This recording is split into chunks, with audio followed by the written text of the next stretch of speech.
Hello, good morning, welcome to Ikate's Crossing. Oh, I'm so excited. Okay, so we've got Tarot of the Sorceress.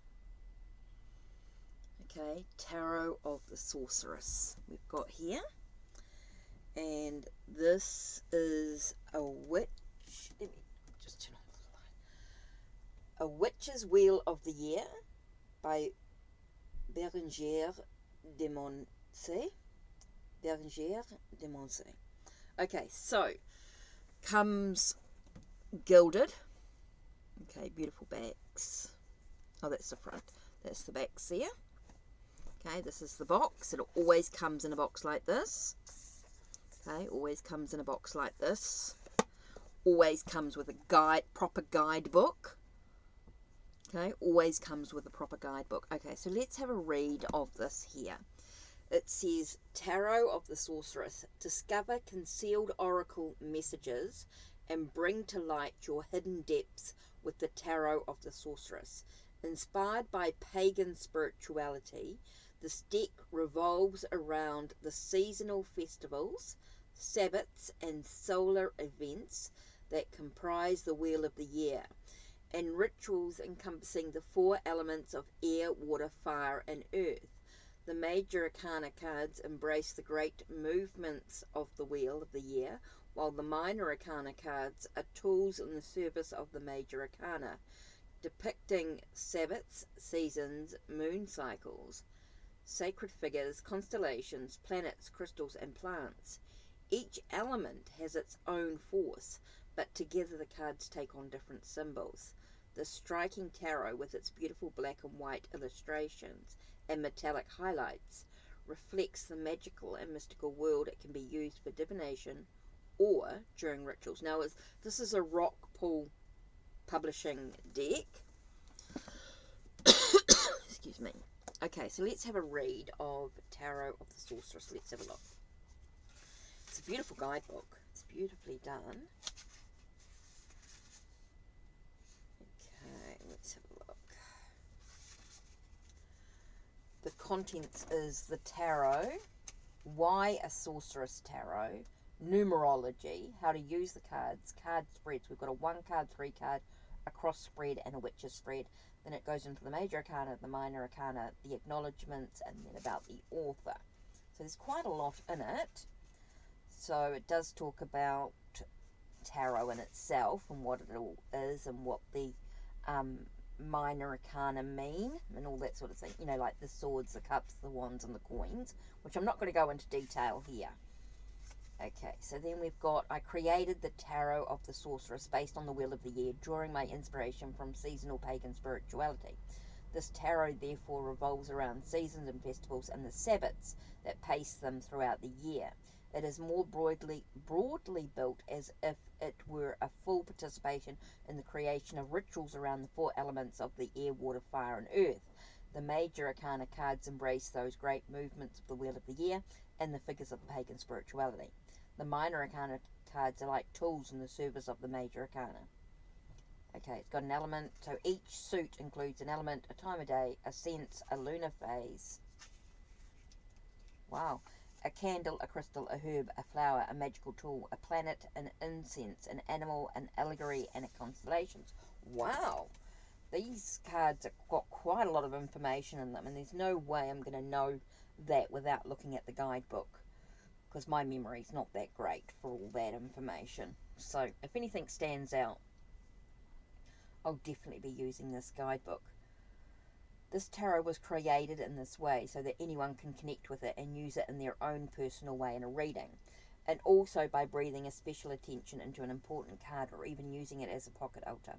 Invite you to discover the subtleties of the tarot for yourself and to invest it with your own intentions, feeling, messages, and intuitions. Of course, this particular tarot deck does not in any way change the traditional meanings of the major arcana and minor arcana, instead simply involving multiple levels of reading to which you should feel free to add to your own. Then it's got, of course, about the numerology, 1, 2, 3, etc., including the page, which is hesitation, queen grounding in the element, king confidence and completion, and knight a message moving on to what comes next. That's right. With this tarot, it is Page, Queen, King, and Knight. Very Thoth orientated in that way. Even though she's about the Rider-Waite tradition, she's drawn inspiration from its illustration on each card. Okay, I tend to see the tarot as an alphabet, although letters all look alike. Depending on the way you assemble them, they form a multitude of languages. They have no relation to each other. Find your own language in your tarot cards. That's an interesting way to put it. Quite like this. So what she says, the Rider-Waite tradition, I've drawn inspiration from its illustrations. Each element of artwork, each figure tells a story. This includes a short description. Talks about keywords, the card stories, the reversed and meanings. Card spreads, shuffle your deck. Reversed, what to do about reversed cards if you wish. Totally up to you.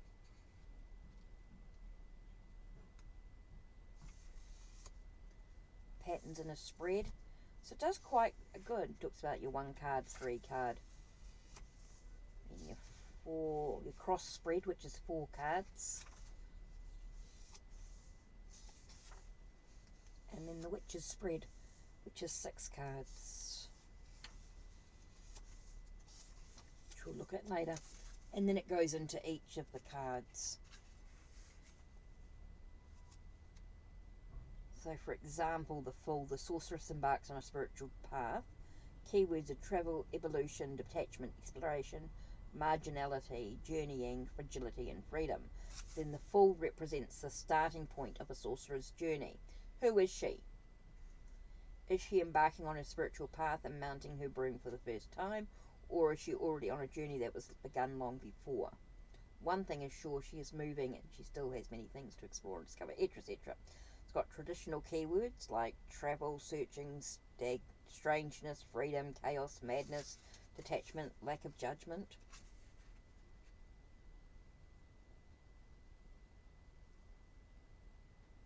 Okay, so it doesn't... Okay, that's interesting. So let's have a look at the minor cards.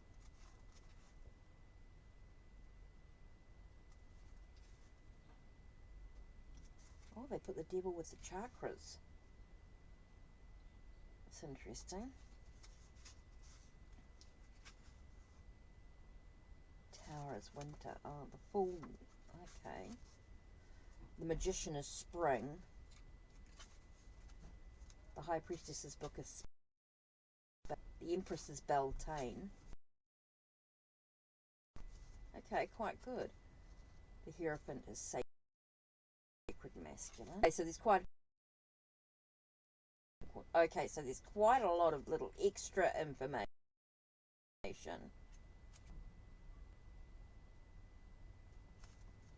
on each of the cards. Okay, cool. So there's quite a lot in there. So let's have a look at the imagery with the Fool.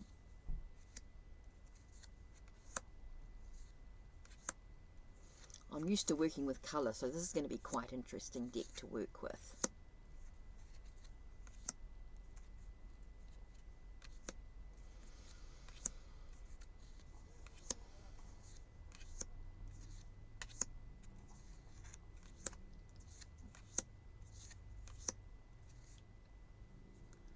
It's a devil. Ah, that's interesting.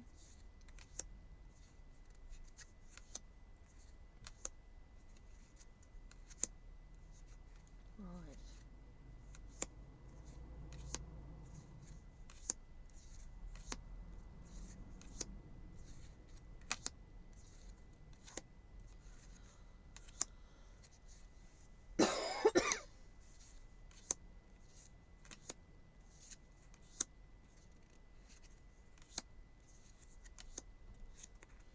So some of them have a black background, some more of a white background.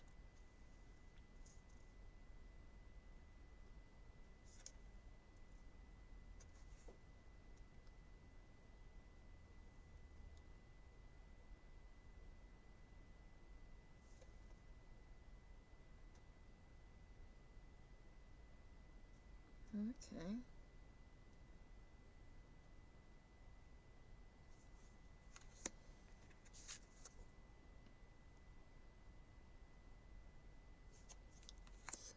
water.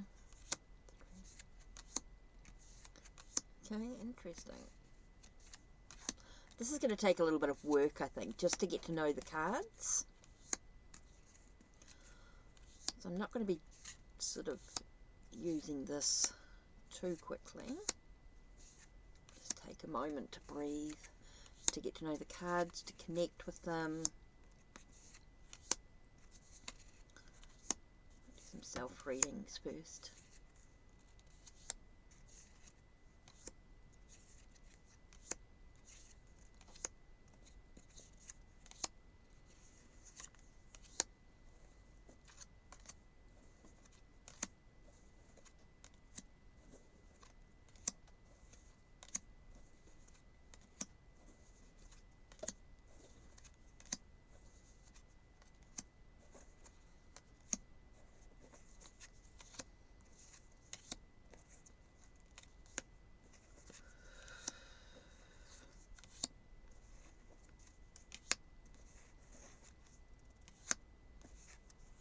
Okay, so let's have a little shuffle.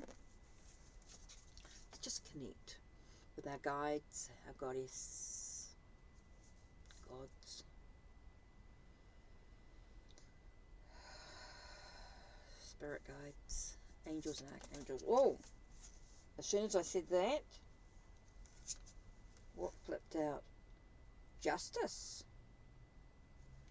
Interesting. Justice to me is all about finding a sense of equilibrium, looking at the consequences of our actions, maybe dealing with some legal issues, but I think right now it's about trying to find a sense of equilibrium in my journey. Okay, can you tell us a little bit more about this Justice card today? Whoa. Okay, I have to sort of collect a card that just fell.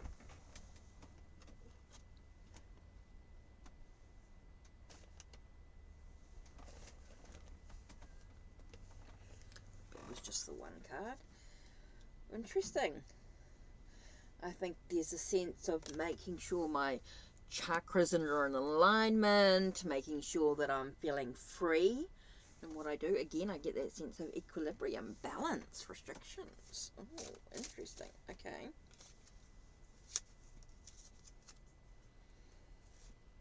Here we have Seven of Fire. So it's about standing up for what I want, standing up for what we want.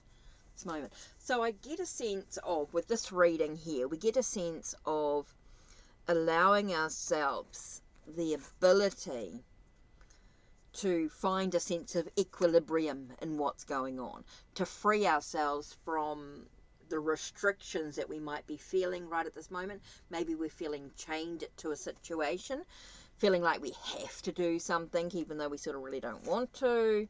And so we have the sense of maybe standing up for what we believe right now. Oh, interesting. Two of Fire. There are some choices needing to be made in this. Okay, so standing up for what we believe, but we also have some choices in how we choose to react, what we choose to do, what path we choose to take, in regaining our freedom to breaking those chains of addictions, maybe repeated patterns, things that we aren't doing when we should be doing them, etc. Oh, this is interesting. Okay, this card here is popping out. And this is, again, there are choices to be made. And this is about working with our heart chakra. So this is very much about connecting to the choices that we're going to make. Again, I get a lot about choices, decisions to be made. I think there's a lot of that right now.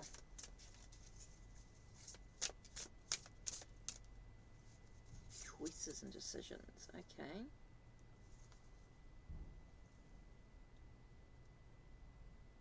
Bringing a sense of new beginnings. Ace of Water is a sense of bringing things to a new beginning, allowing that our cup to overflow. Again, you get that. So I keep getting a lot about the heart chakra for some reason, a lot about the heart, opening ourselves up to new possibilities, freeing ourselves from what is keeping us trapped. Interesting cards there. Okay, so that's it from me. Don't forget to check the links down below, check the links on my channel, like, subscribe and ring the bell so you know when the next video will be uploaded. Take care. Blessed be.